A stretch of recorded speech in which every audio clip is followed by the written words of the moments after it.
ই নাই।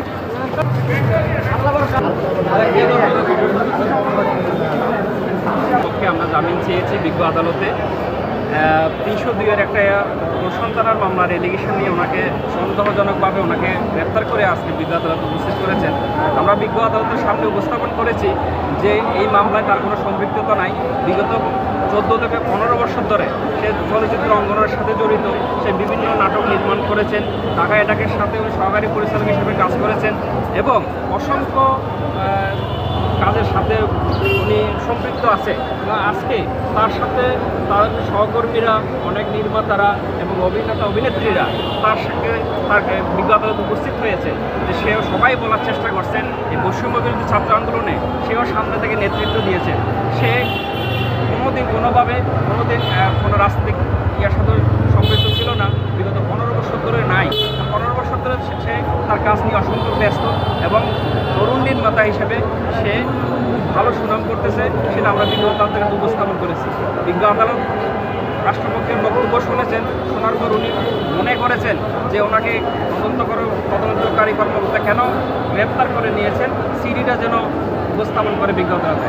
আগামী বৃহস্পতিবার তদন্তকারী কর্মকর্তার উপস্থিতিতে এবং সিডি সহ পুনরায় জামিন শুনানি হবে।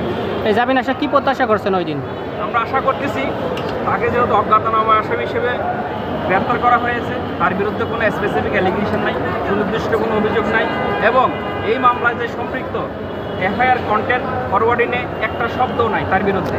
যদি তার বিরুদ্ধে কোনো অভিযোগ না থাকে, স্পেসিফিক কোনো অপরাধের সাথে সম্পৃক্ততা না থাকে, তাহলে বিজ্ঞ আদালত চাইলে ওনাকে জামিন দিতে পারে। এটা বিজ্ঞ আদালতের এখতিয়ার।